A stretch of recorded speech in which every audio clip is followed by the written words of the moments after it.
Fala pessoal, beleza? Aqui é Juliana Frango, eu faço parte do Guia de Produção da Universidade Federal de Juiz de Fora e hoje eu vou começar a apresentar o primeiro módulo da oficina de Planejamento Estratégico, Consultoria e Auxílio na Construção de Metas e Objetivos de Grupos PETs. Ou seja, hoje a gente vai começar, vou introduzir um pouco do que é planejamento estratégico, como é que a gente faz isso e quais são os passos. Passar agora a agenda. A nossa oficina ela é dividida em 3 módulos. Hoje eu vou apresentar esses tópicos que estão em vermelhos, que é o nosso objetivo, a definição do que é um planejamento, o que é um planejamento estratégico, análise ambiental, e depois, a partir da análise, a gente vai construir a matriz SWOT e fazer a análise cruzada dos dados. O objetivo com a oficina é apresentar os conceitos do planejamento estratégico e auxiliar vocês na construção de a partir de todos os exemplos que a gente vai dar, de todas as demonstrações.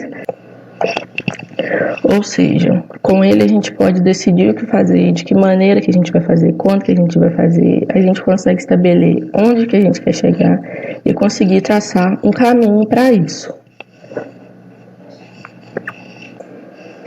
E o que é análise ambiental? A análise ambiental nada mais é do que analisar o posicionamento da organização, considerando os fatores internos e os externos, para entender quais são as possibilidades que a gente tem para a gente alcançar o nosso objetivo. Beleza, depois de ter falado tudo isso, como é que a gente faz, para começar a fazer a nossa análise de ambiente, um ambiente operacional, como eu já disse antes, ele é composto pelos públicos relevantes externos. O que são esses públicos relevantes externos? São pessoas, grupos de pessoas, empresas, órgãos do governo que mantêm um processo de intercâmbio com a organização através de relacionamentos diretos. Ou seja, são todos aqueles fatores que influenciam no nosso meio, mas que não fazem parte da nossa organização interna. E como é que a gente faz para traçar isso? O primeiro passo é mapear esses públicos relevantes. O segundo, a gente vai traçar objetivos dos relacionamentos. Qual é o objetivo do meu relacionamento com a comissão local de avaliação dos PETs e GETs, por exemplo, E o terceiro passo é identificar cada objetivo como oportunidade e ameaça.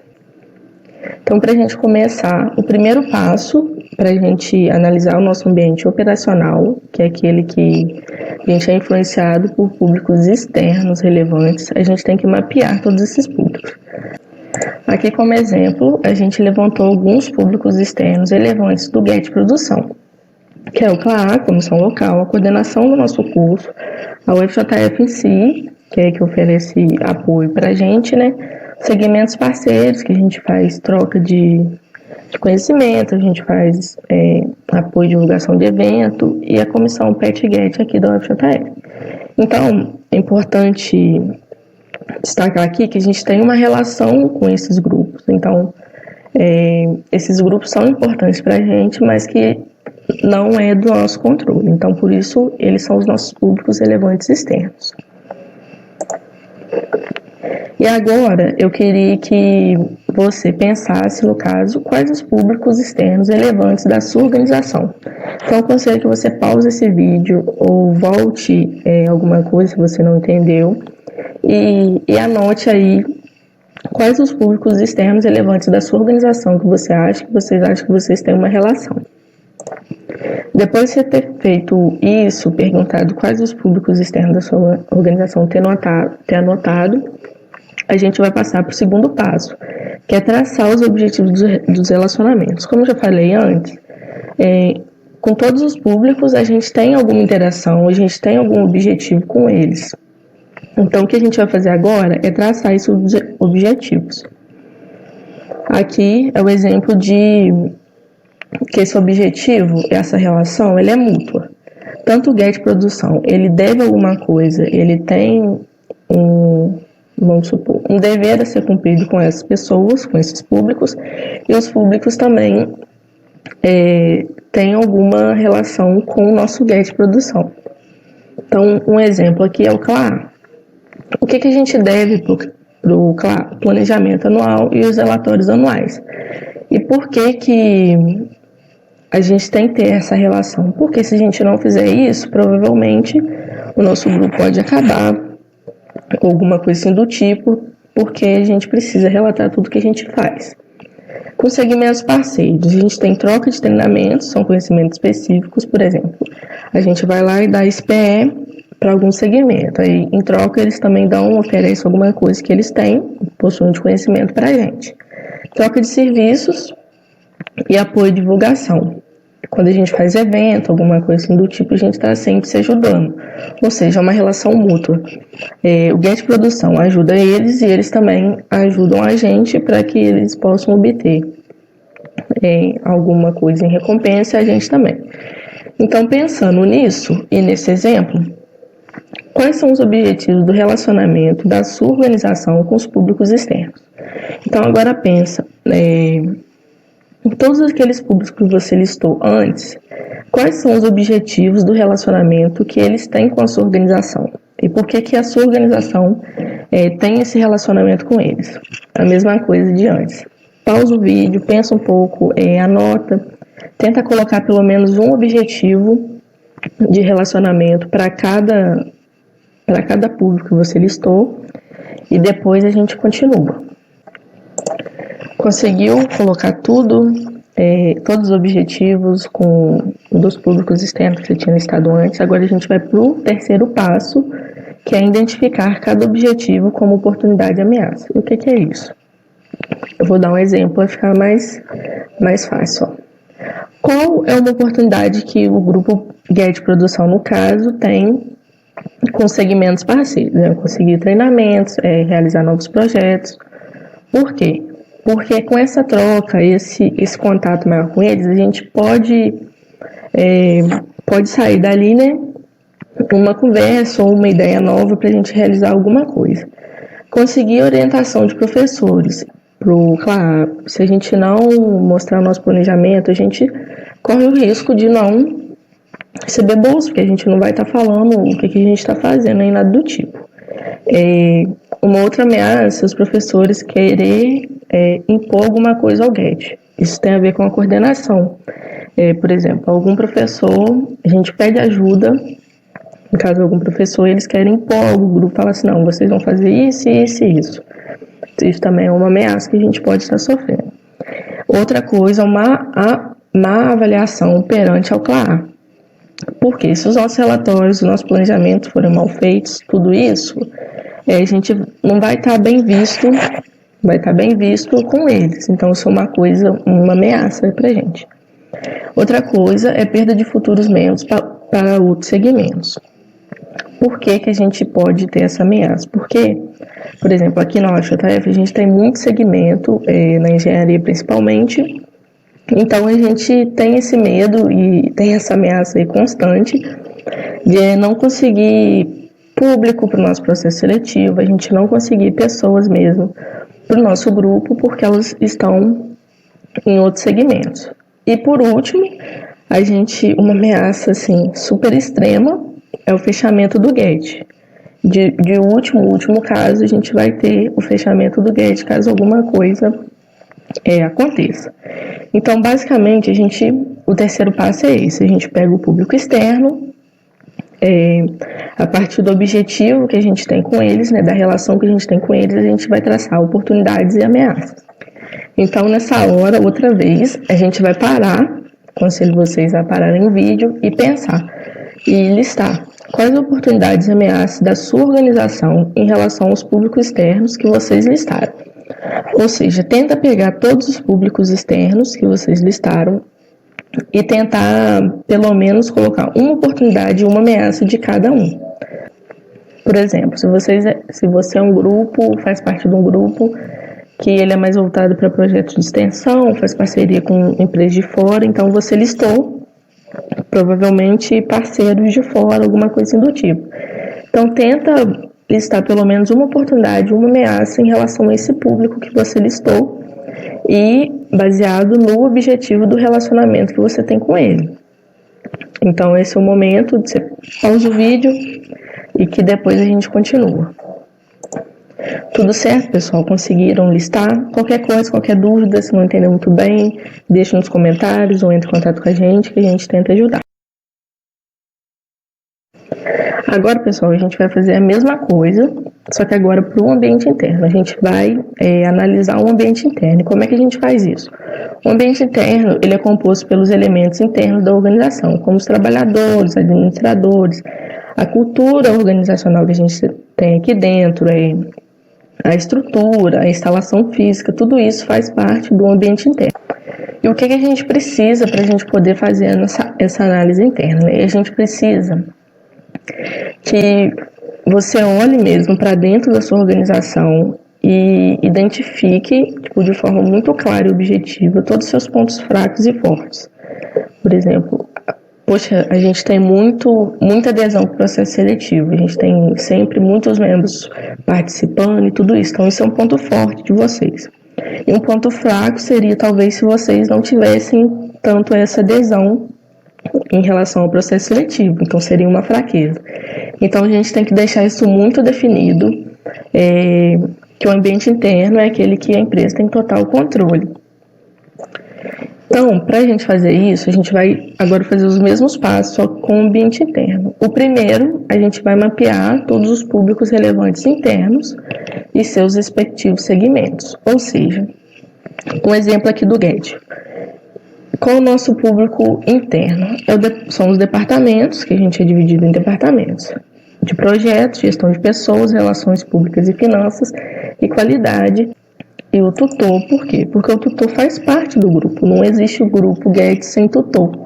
Então, se a gente não tem tutor, a gente não tem grupo. Então, ele também deve fazer parte do nosso público interno. Agora, depois de tudo isso que eu falei, todos os exemplos, quais os públicos internos relevantes da sua organização? Para o vídeo, analisa tudo que a gente fala, tudo que eu falei e mapeia aí quais os públicos internos relevantes da sua organização. Conseguiu analisar todos os públicos internos relevantes? Depois da gente ter feito isso, a gente vai para o próximo passo, que é identificar os tipos de relacionamentos e os objetivos mantidos nos dois sentidos. Por que dois sentidos? Como eu já falei antes, essas interações, elas têm relações mútuas, ou seja, a organização, o Get, tem uma relação com a gestão de pessoas, a gestão de pessoas tem uma relação com o Get, da mesma forma que a tutora tem uma relação com o Get e o Get tem uma relação com a tutora. Então, aqui um exemplo desse objetivo de relacionamentos com o público interno, que nesse caso aqui é o nosso departamento de qualidade. O que o departamento de qualidade tem que fazer para o grupo Get? Ele tem que estabelecer a gestão do conhecimento, para que as informações não fiquem perdidas. Ele é o responsável por estruturar e acompanhar o planejamento estratégico. Ele busca o resultado, ou seja, ele acompanha aquilo, ele vai em busca dos melhores resultados para o grupo, ele faz o controle de qualidade dos outros departamentos e dos projetos, e ele faz a descrição de cargos. Então, isso é o que ele tem de objetivo de relacionamento com a gente. E por que o Get também tem uma relação com ele nesse caso? Por quê? O Get sem uma descrição de cargos, o Get sem uma gestão do conhecimento, ele fica totalmente perdido. As informações se perdem, uma pessoa entra e não sabe o que tem que fazer. Então, tudo que o departamento de qualidade faz, ele tem influência direta no que o Get precisa. Então, se o Get não tiver esse departamento fazendo essas coisas, então também ele fica com uma deficiência em alguns setores. Então, pensando em tudo que foi falado antes, quais os objetivos do relacionamento da sua organização com os públicos internos que você listou? Mesmo jeito que a gente fez antes, pega todos os públicos internos que você listou e tenta traçar pelo menos um objetivo que ele tem com a sua organização, que a sua organização tem com ele. Então, pausa o vídeo, que daqui a pouco a gente volta para poder dar continuidade. Conseguiram? Tudo certo? Novamente, gente, qualquer dúvida, qualquer coisa, deixa um comentário ou entre em contato com a gente, para a gente poder ajudar nesse passo a passo aí. Agora, indo para o último passo, a gente vai identificar cada objetivo como força e fraqueza. Por que agora é força e fraqueza e não oportunidade e ameaça? Porque oportunidade e ameaça é uma coisa que a gente não consegue controlar. Mas a nossa força, a nossa fraqueza, a gente consegue controlar, porque é uma coisa que está dentro da gente. Então, a gente consegue mudar isso, a gente consegue tornar uma fraqueza para uma força, se a gente traçar algum caminho para isso. Do mesmo jeito que uma força pode se tornar uma fraqueza se ela perder, né, toda essa credibilidade, perder todos aqueles componentes que fazem ela ser uma força. Então, agora a gente vem para um exemplo, uma força do nosso grupo GET, né? Definição de cargos bem definidos, ou seja, o departamento de qualidade ele faz a descrição de cargos. Então, a gente tem isso muito bem definido. Quando uma pessoa entra, ela já sabe exatamente o que ela tem que fazer.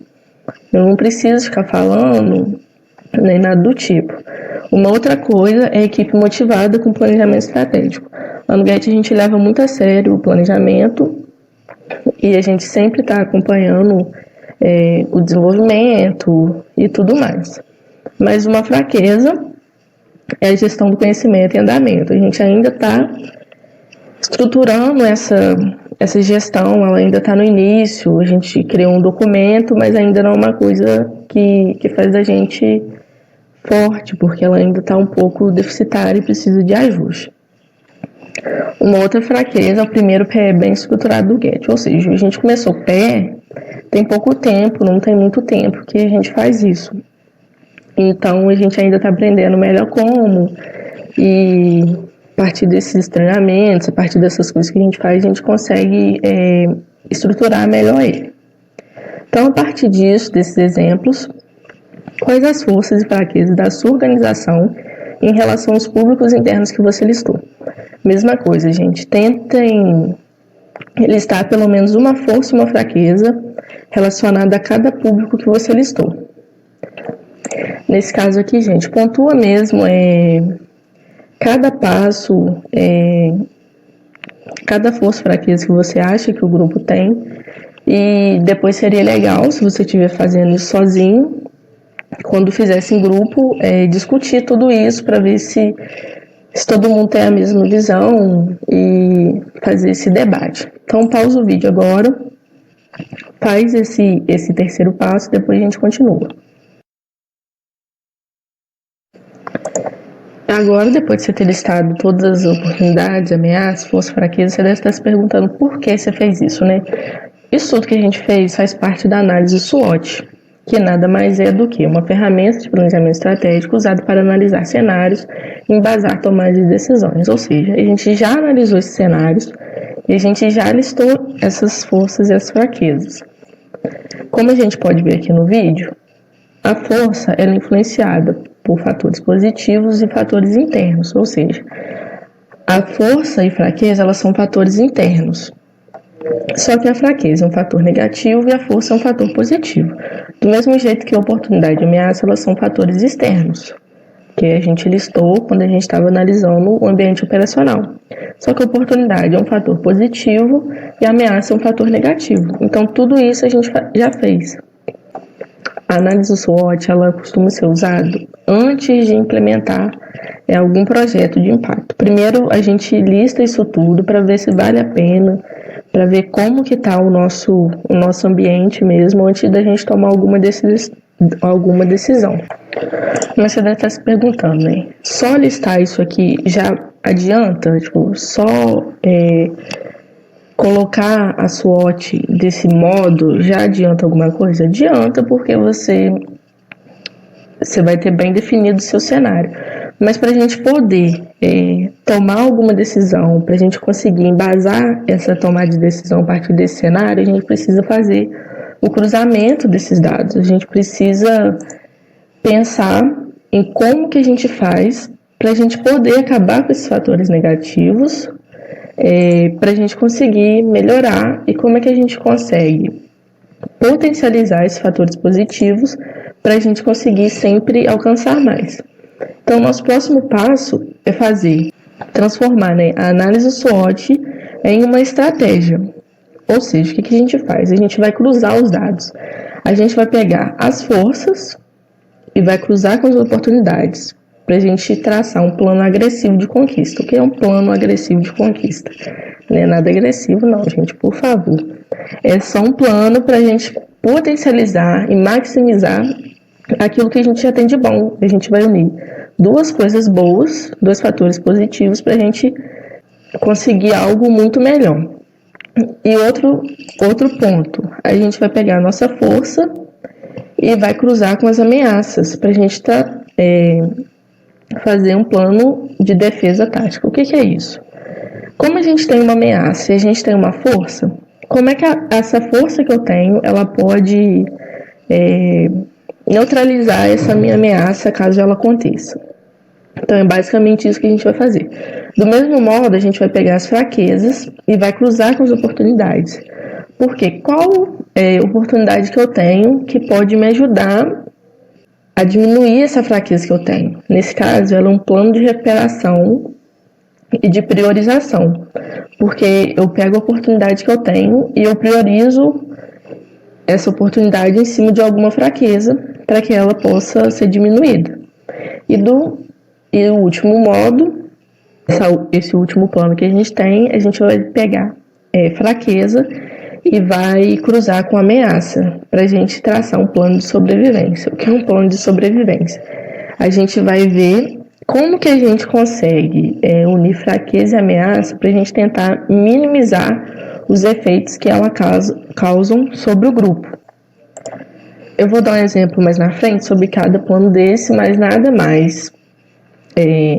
Fazendo um resuminho assim do que é tudo, as forças elas devem ser potencializadas, as fraquezas elas devem ser controladas e corrigidas, as oportunidades elas devem ser aproveitadas e as ameaças elas devem ser minimizadas. Ou seja, tudo que a gente faz, tudo que a gente vai traçar, a gente tem que fazer baseado nesses pontos, para tentar a gente sempre conseguir chegar num objetivo maior. Agora passando para o primeiro ponto de estratégia, que é a estratégia ofensiva, que é pontos fortes e oportunidades. A gente vai cruzar força e oportunidade para a gente traçar uma estratégia ofensiva. O que é isso? A gente vai identificar a ajuda que determinada força dá para quando uma oportunidade aconteça. Essa é uma estratégia que visa mostrar oportunidades que não estão sendo aproveitadas. Por exemplo, eu tenho uma oportunidade muito boa de projeto de parceria com algum lugar. E eu tenho uma força também dentro do grupo que são pessoas motivadas a realizarem novos projetos. Então eu vou unir essas duas coisas para que eu possa traçar uma estratégia ofensiva. Vou dar um exemplo agora. Eu tenho uma empresa de turismo que o ponto forte dela é uma marca reconhecida no mercado internacional. Ou seja, eu tenho uma empresa que no mercado internacional ela é muito forte e todo mundo conhece. Aí ela vai ter uma oportunidade que é a Copa do Mundo. E qual que é a estratégia que ela vai traçar então? Ela vai investir em parcerias com agentes e operadores internacionais para conseguir mais clientes. Ou seja, ela usou a força que ela tem, que ela ser reconhecida internacionalmente, e usou a oportunidade que é a Copa do Mundo para ela fazer muito mais parcerias e levar essa marca para muito mais pessoas. Então é basicamente isso que a gente tem que fazer quando a gente for cruzar forças e oportunidades. E para resumir tudo isso que eu falei, a gente pode fazer uma pergunta. Quais forças podem ser utilizadas para maximizar as oportunidades identificadas? Então, se você pegar sua força e oportunidade e você usar essa frase para poder tentar traçar um plano, uma estratégia ofensiva, fica muito mais fácil de a gente conseguir definir. O nosso segundo ponto, a nossa segunda estratégia é a nossa estratégia de confronto. Por quê? A gente vai pegar os nossos pontos fortes para tentar minimizar as ameaças que a gente pode sofrer. Ou seja, a gente vai analisar como as forças reduzem a ocorrência das ameaças. Aqui a gente tem a nossa capacidade de defesa. Por quê? A gente usa a força que a gente tem para tentar se defender de uma ameaça que pode chegar a vir para o nosso grupo. Vou dar um exemplo disso. Uma empresa de produtos de soja, que o ponto forte dela é tecnologia de ponta, qualidade do produto e produção em larga escala. Qual que é a ameaça que ela tem? O aumento expressivo do dólar pode encarecer insumos e sementes. E qual que foi a estratégia que ela criou?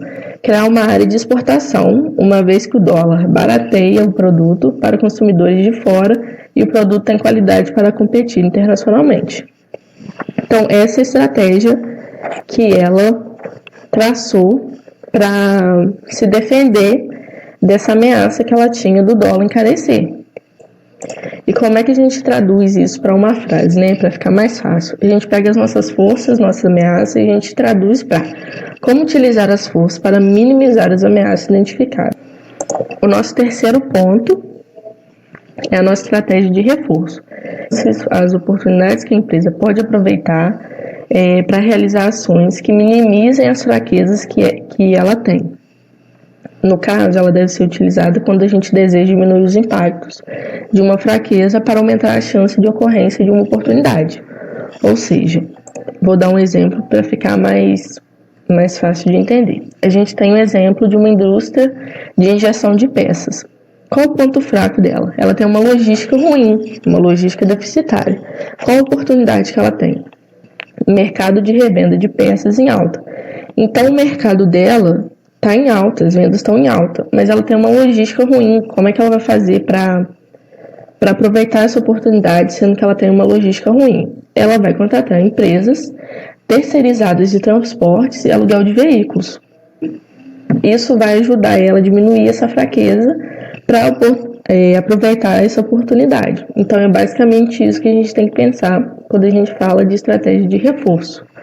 Ou seja, quais ações podem ser tomadas para minimizar as fraquezas aproveitando-as. Ou seja, a gente tem uma oportunidade, a gente vê essa oportunidade e a gente tenta traçar ela com uma fraqueza para a gente poder minimizar e aproveitar essa oportunidade assim, de fato. Então, esse é o nosso terceiro ponto. O nosso quarto e último ponto é a nossa estratégia de defesa. Pontos fracos versus ameaças. E por que a gente tem isso? O objetivo aqui é diminuir os impactos negativos e perdas causadas. Ou seja, a gente já tem um cenário ruim, que a gente tem dois fatores negativos juntos, que são os pontos fracos e as ameaças. Mas a finalidade dessa estratégia é não interfira nessa ameaça. Eu vou dar um exemplo para a gente poder entender melhor o que é. Eu tenho uma empresa de artesanato. O ponto fraco dela é que ela não consegue atender a demanda por baixa capacidade produtiva. E a ameaça? Ela tem aumento de fábricas concorrentes que produzem em larga escala. Qual a estratégia que a gente pode tomar, né? Qual a estratégia de defesa que a gente pode tomar para que essa empresa de artesanato consiga atender essa demanda? A gente vai adotar um maquinário e personalização de produtos para atender nichos de mercado diferentes, fugindo do mercado do consumidor padrão. Então, qual que vai ser a nossa ação? A gente vai diferenciar o nosso produto, né? A empresa de artesanato vai diferenciar o produto dela, vai atacar outro nicho de mercado, outros consumidores, para tentar fugir desse mercado que a fábrica se relaciona. Produzir roupa personalizada com algum bordado diferente, tudo para tentar fugir desse nicho de mercado. E também com a adoção de maquinário, ela vai produzir um pouco mais do que ela já produzia. Então, além de produzir mais, ela vai produzir diferente do que a fábrica está fazendo. Para resumir, então, a gente tem uma última frase, uma última pergunta, né? Que é como minimizar as fraquezas para evitar as ameaças identificadas. Ou seja, o que a gente pode fazer para minimizar a fraqueza que a gente tem, para a gente evitar chegar que essa ameaça atinja o nosso. Então, pessoal, por hoje é isso. Eu espero que vocês tenham gostado, que vocês tenham feito mesmo todos aqueles pontos que a gente fez de análise de ambiente e também que vocês tenham feito essa análise cruzada dos dados para poder mesmo identificar as ações que vocês têm que tomar, tudo que podem fazer para que o grupo de vocês sejam cada vez melhores. Seria legal depois, se vocês gostaram desse vídeo, vocês acompanhem os próximos módulos. No próximo a gente vai falar de missão, visão, valores e negócio, e depois a gente vai traçar mesmo os objetivos e planos de ação que a gente tem que tomar, tudo baseado no que a gente fez hoje. Então, esse primeiro módulo é muito importante para todos os próximos passos da oficina. Então, seria legal, se vocês gostaram, né, desse módulo, que vocês assistam ele junto com o grupo de vocês, ou que vocês levem essas ideias para o grupo de vocês, para que vocês possam discutir isso mesmo e que vocês criem, né, um planejamento para o grupo de vocês que acho que pode agregar muito. Então é isso, pessoal. Até o próximo vídeo.